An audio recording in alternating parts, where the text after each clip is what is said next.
On today's show, Team USA suffers its first FIBA World Cup tournament loss, however, still qualifying for the Olympics in 2024. Plus, what has Orlando Magic star Paolo Banchero gained from this Team USA experience? It's all coming up right here at Locked On NBA. You are Locked On NBA, your daily NBA podcast. Part of the Locked On Podcast Network, your team every day. What's up and welcome to another edition of Locked On NBA, the biggest stories with the local experts. I'm your host, Jackson Gatlin, also host of Locked On Rockets right here on the Locked On Podcast Network, your team every day. Now, today's episode is brought to you by Bird Dogs. You've got to check out Bird Dogs. They are the most comfortable, nice fitting shorts you will ever own. I didn't used to be a shorts guy until I got my hands on some Bird Dogs. I'd almost always ask anybody in my life, I'd always be wearing something from like hip to ankle, jeans, khakis, sweatpants, something, right? Finally got my hands on some Bird Dogs, and let me tell you, they are the best shorts that I own. I have 3 pairs, and I need to go buy more because I wear them all the time. You can wear them for any kind of event, just hanging out with friends, beach day, pool party. You can swim in them. You can wear them out for a date night. They're so versatile. They come in so many different colors, patterns, styles, all of that. They'll be the best shorts you ever own. I guarantee you that. So go check them out. Go to birddogs.com/LockedOnNBA or enter promo code LockedOnNBA at checkout for a free Bird Dogs water bottle with every single purchase you make. That's birddogs.com/LockedOnNBA for a free water bottle at checkout. You won't want to take your Bird Dogs off. We promise you that. Joining us now is the host of Locked On Magic, Philip Rossman-Reich. You can track down wherever you listen to your podcast and on YouTube. Just search Locked On Magic, here to discuss and break down a little bit the USA surprising loss against Lithuania in FIBA action 110-104, as well as some of the takeaways from Paolo Banchero's Team USA experience so far to this point. Now, Philip, just diving into the game a little bit here, this was a bit of a shocking loss. I mean, it's not common really for Team USA to have these types of losses floating around. They just jumped out, and Lithuania, I mean, was electric from the beginning, right? 31-12 early score in the game, and it just kind of looked like Team USA was sleepwalking a little bit through that first half, maybe a little bit. Yeah, and look, this was always kind of the most difficult matchup the U.S. could have. Like, they got Jonas Valanciunas, who, you know, NBA people know Jonas Valanciunas is very, very good, but in FIBA play where, you know, you're allowed to play zone, there's no 3-second violation. The post game is still really, really big. He is a monster, and Lithuania not only has him, but they spread the floor with a lot of shooters. I think they were shooting 45% from 3 entering the game. So this was a mix of, yes, the U.S. should have won the game, and they certainly have the talent to win the game. But this was a mix of the exact kind of weakness that the U.S. has, because they don't have a lot of size on their team. You know, Jaren Jackson Jr. is playing center, and he certainly should and is capable of playing center, but he's not the kind of bruising center that Jonas Valanciunas is, and often plays alongside a Steven Adams to guard the Jonas Valanciunases of the world so he can roam and be a shot blocker. And so Lithuania had a really crazy game. They made their first 8 threes or first 9 threes of the game. They ended up only making 14 for the game, but that was enough to put the U.S. in the hole. And this is a young team that is still learning how to play together under pressure and still kind of learning what it means to play pressure basketball in general. Yeah, Team USA got absolutely rocked on the boards, 43-27 in this one. I believe you had, who was it on Team USA? Bobby Portis had 5 rebounds. Nobody else had more than that, like across the entire team. Meanwhile, just for the team in general, Josh Hart, I believe, is leading the team in rebounds. Like Jaren Jackson Jr. is really struggling on the glass. And even going back to the Montenegro game on Friday in the second round, Montenegro, I believe, had 22, 23 offensive rebounds. They weren't able to shoot the way Lithuania was, but the U.S. had a lot of problems extending their lead out against them. The U.S. built their team knowing that they'd have a weakness on the interior. It came and bit them a little bit and they lost to Lithuania. And hopefully that's a lesson leared for if they have to play them again in the finals. Yeah, and they still advanced to the quarterfinals, so they're not like eliminated or anything. This was a game just to decide seeding essentially at this point. But again, 4-1 record, still qualifying, all that good stuff. Do want to highlight Anthony Edwards was sensational in this game. He had 35 points on 14 of 26 shooting. He continues to look like an absolute stud for Team USA. But the guy that I want to spend a little bit of time talking with you about, Philip Rossman-Reich, is your guy, Paolo Banchero from the Orlando Magic.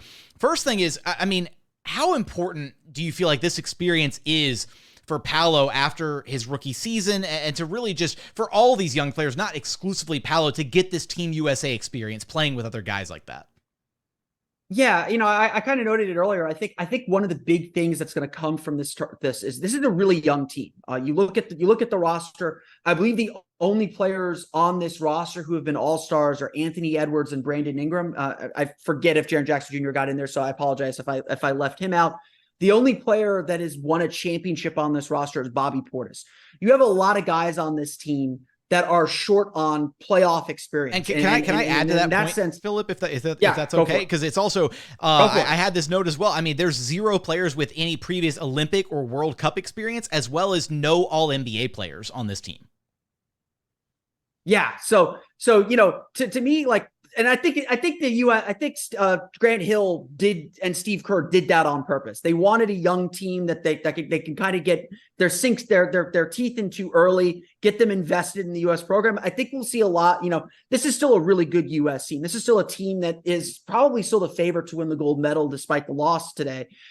This is a team that I think they want to bring back a lot of the same players next year in Paris. And of course, the other important thing to note is mission number 1 at the World Cup was to qualify for the Olympics. The U.S. did that by advancing to the quarterfinals. So they are guaranteed their spot in Paris next year. They don't have to do a qualifying tournament, which would be even more chaos. But to me, what's really, really important, and I'm thinking about this also as someone who follows the Magic, who are an extremely young team trying to break their way into the play-in tournament or into the postseason picture as well. This is a group that hasn't had a lot of experience and a lot of success playing those pressure type games, those win or go home, do or die games. Yes, Brandon Ingram and the New Orleans Pelicans have played play-in tournaments. The Memphis Grizzlies have been in playoffs with Jaren Jackson Jr. Jalen Brunson and Josh Hart have played playoff games for the New York Knicks. Anthony Edwards had the big play-in game for the Minnesota Timberwolves.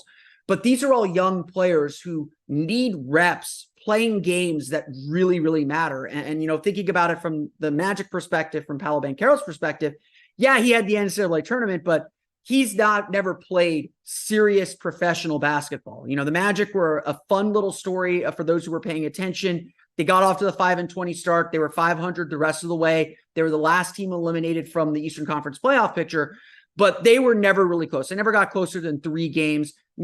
Whatever pressure games that they had were a little bit manufactured, but by someone like me trying to say like, hey, this is a big game. They need to win this game.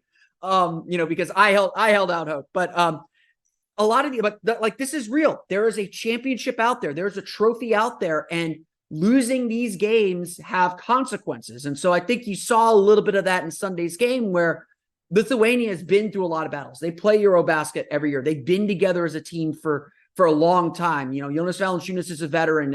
Jokubaitis plays for Real Madrid, plays meaningful basketball in EuroLeague. This team is short on that kind of experience. And so playing these games with a goal, a very attainable goal out there that they're expected to achieve, learning how to deal with that pressure and adjust to that pressure is something that every young player has to learn. Like it's a process to go through, and they're going to have to learn it in real time here.